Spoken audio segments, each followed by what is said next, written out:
मोदी उम्मीदवारों की लिस्ट, विपक्ष की हार फिक्स। यूपी में बीजेपी राज की गारंटी, सहयोगी दलों को बीजेपी ने दिया तोहफा। नमस्कार, कैपिटल टीवी उत्तर प्रदेश के स्पेशल स्टोरी देख रहे हैं आप और आपके साथ मैं हूं शिवानी पांडे। लोकसभा चुनाव को लेकर बीजेपी ने अपनी तैयारी तेज कर दी है। बीजेपी ने अपनी पहली लिस्ट में 195 उम्मीदवारों के नामों का ऐलान किया है। अगर बात करें यूपी की तो यहाँ 80 में से 51 सीटों पर उम्मीदवारों के नामों का ऐलान किया गया है। इनमें 51 में से 9 सीटें ऐसी हैं जिस पर 2019 के लोकसभा चुनाव में बीजेपी को हार का सामना करना पड़ा था। क्योंकि इस बार यूपी में बीजेपी 80 का टारगेट लेके चल रही है, इसलिए बीजेपी यूपी में हारी सीट को जीतने की पूरी कोशिश कर रही है। ऐसे में इन 9 सीटों पर बीजेपी ने बड़ा दांव खेला है, जो कि विपक्षियों के जबड़े से जीत छीनने में कामयाब होगी। तो चलिए हम आपको इन 9 सीटों पर बीजेपी के रणनीति के बारे में बताते हैं, साथ ही बची हुई बाकी सीटों पर बीजेपी के समीकरण को समझाते हैं। तो चलिए शुरू करते हैं।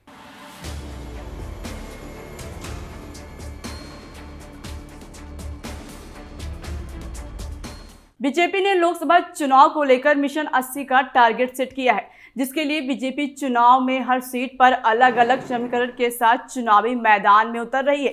पार्टी के रणनीतिकारों ने हर हाल में जीत के लिए अपना सियासी फॉर्मूला तैयार किया है। इसके लिए बीजेपी के तमाम नेताओं के साथ बैठकें हुई हैं और मंथन हुआ, जिसके बाद उम्मीदवारों के नामों का ऐलान किया गया। बीजेपी की तरफ से जिन उम्मीदवारों के नाम तय किए गए हैं उसमें अधिकतर पुराने चेहरे हैं। पार्टी ने 2019 में हारी लोकसभा सीटों को एक बार फिर जीतने के लिए बड़ा दांव खेला है।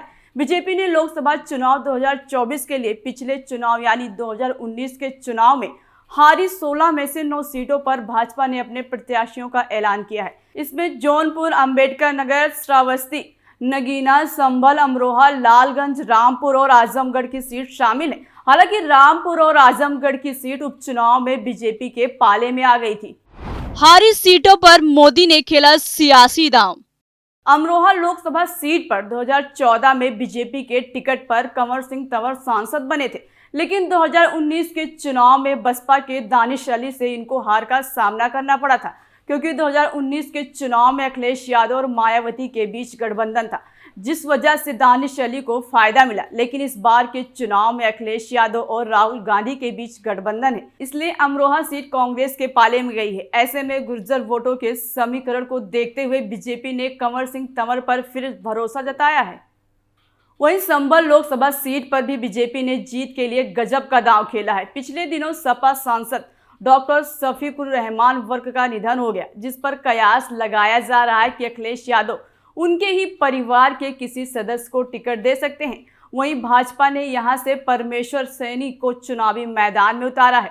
2014 में मुस्लिम बाहुल सीट से सत्यपाल सैनी बीजेपी के टिकट पर चुनाव लड़े थे और जीत भी मिली थी। एक बार फिर बीजेपी ने सैनी पर दांव खेला है, हालांकि उम्मीदवार का चेहरा बदल दिया गया है। इसी के साथ जौनपुर सीट से बीजेपी की तरफ से कृपा शंकर सिंह को प्रत्याशी बनाया गया है। 2019 के लोकसभा चुनाव में सपा बसपा के गठबंधन की वजह से यह सीट बसपा के पास गई थी। बसपा के श्याम सिंह यादव ने बाजी मारी थी, लेकिन इस बार सपा कांग्रेस के बीच गठबंधन की वजह से यह सीट सपा के खाते में चली गई है।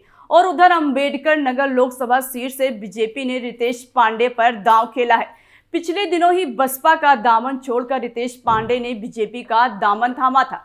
दरअसल रितेश पांडे लोकसभा चुनाव 2019 में बसपा के टिकट पर सांसद चुने गए थे। अब भाजपा रितेश पांडे के जरिए एक बार फिर इस सीट पर अपना सियासी दांव खेलने जा रही है। अगर बात श्रावस्ती की करें तो 2019 में श्रावस्ती सीट बीजेपी के हाथों से निकलकर बसपा के पास चली गई थी, लेकिन इस बार सपा बसपा का गठबंधन नहीं है। ऐसे में भाजपा ने यहां से नृपेंद्र मिश्रा के बेटे साकेत मिश्रा को चुनावी मैदान में उतारा है। नृपेंद्र मिश्रा प्रधानमंत्री के सचिव रह चुके हैं। साकेत मिश्रा काफी समय से श्रावस्ती क्षेत्र में सक्रिय थे, जिसको देखकर बीजेपी ने दांव खेला है। इसी के साथ बता दें कि लालगंज लोकसभा सीट पर भी बसपा का कब्जा है। सपा बसपा गठबंधन की वजह से यह सीट बसपा की संगीता आजाद के पक्ष में चली गई थी। कुछ दिनों से संगीता आजाद के बीजेपी में शामिल होने की चर्चा हो रही थी। हालांकि पार्टी ने यहां से नीलम सोनकर पर दांव खेला है। नीलम सोनकर दलित समाज के बीच अपनी पकड़ को बढ़ाकर इस सीट पर जीत का समीकरण तलाश सकती हैं। उधर नगीना लोकसभा सीट से बीजेपी ने इस बार ओम कुमार को चुनावी मैदान में उतारा है। 2019 के लोकसभा चुनाव में यहां से बसपा के गिरीश चंद्र चुनावी मैदान में उतरे थे और उन्होंने जीत दर्ज की थी। हालांकि इस बार सपा और बसपा के अलग अलग चुनावी मैदान में उतरने से माहौल बदल सकता है और बीजेपी के ओम कुमार बदलाव ला सकते हैं।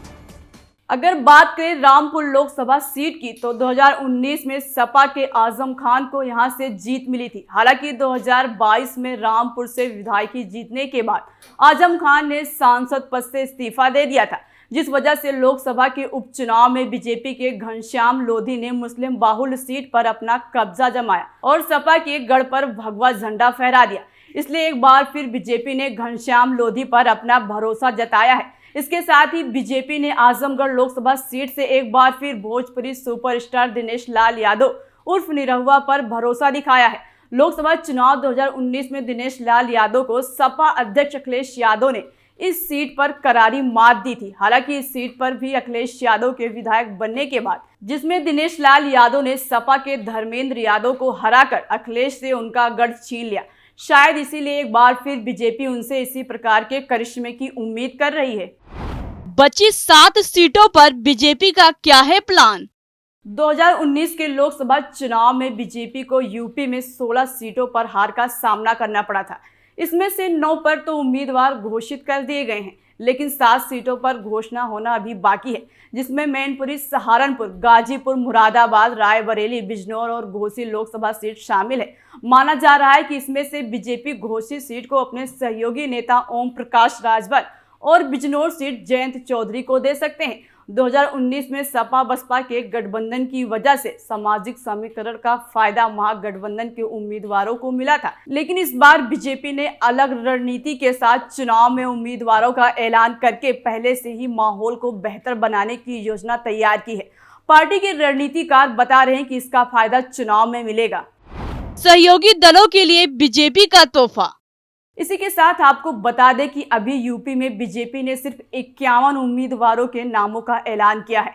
अभी 29 सीटों पर उम्मीदवारों का ऐलान बाकी है। बताया जा रहा है कि बची हुई 29 सीटों में से 5 से 6 सीटें बीजेपी अपने सहयोगी दलों को दे सकती है। इसमें बागपत, बिजनौर, रॉबर्ट्सगंज, मिर्जापुर और घोसी सीट बीजेपी के सहयोगियों को मिल सकती है और बची बाकी सीटों पर बीजेपी अपना उम्मीदवार उतारेगी। बीजेपी की सहयोगी निषाद पार्टी के अध्यक्ष संजय निषाद के बेटे एक बार फिर बीजेपी के सिंबल पर चुनाव लड़ेंगे। उनको संत कबीर नगर से बीजेपी ने फिर से अपना सिंबल दिया है। बीजेपी की लिस्ट में ऐसा क्या है खास? यूपी की 51 सीटों पर प्रत्याशियों के ऐलान के साथ बीजेपी ने तमाम तरह के कयासों और अटकलों पर फिलहाल विराम लगा दिया है। सियासी गलियारों में चर्चा हो रही थी कि बीजेपी इस बार यूपी में कुछ सांसदों के टिकट काट सकती है, लेकिन बीजेपी की पहली लिस्ट में ऐसा कोई बदलाव नजर नहीं आया, बल्कि इसके उल्टा इस लिस्ट में 47 सांसदों को दोबारा से मौका दिया गया है। बीजेपी की 51 प्रत्याशियों की सूची में सिर्फ 5 महिलाओं को उम्मीदवार बनाया गया है, जिनमें से स्मृति ईरानी, हेमा मालिनी, साध्वी निरंजन ज्योति, नीलम सोनकर और रेखा वर्मा को टिकट दिया गया है। वहीं जिन लोकसभा सीटों पर बीजेपी ने नए चेहरे उतारे हैं, उन पर बीजेपी को पिछले चुनाव में हार का सामना करना पड़ा था। बीजेपी ने पहली कैंडिडेट लिस्ट में 100% पुराने और जिताऊ चेहरे पर ही दांव खेला है। अगर बीजेपी की तरफ से जारी की गई पहली लिस्ट पर गौर किया जाए तो बीजेपी ने विपक्ष के इंडिया गठबंधन को ढेर करने के लिए गजब का समीकरण बनाया है। इस लिस्ट के आने के बाद जिस तरह से सपा के गलियारों में हलचल है, उससे लग रहा है कि बीजेपी के उम्मीदवारों का नाम सुनकर अखिलेश यादव को हार का डर सताने लगा है। स्पेशल स्टोरी में आज के लिए इतना ही। फिर पेश होंगे नए मुद्दों के साथ। बाकी तमाम खबरों के लिए देखते रहिए कैपिटल टीवी उत्तर प्रदेश। नमस्कार।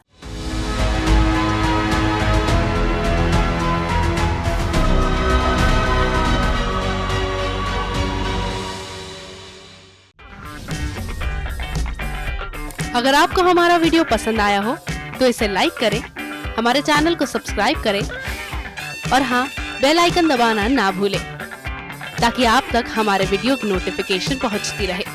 आप अपना सुझाव हमें कमेंट बॉक्स में दे सकते हैं। हमारे साथ जुड़ने के लिए शुक्रिया।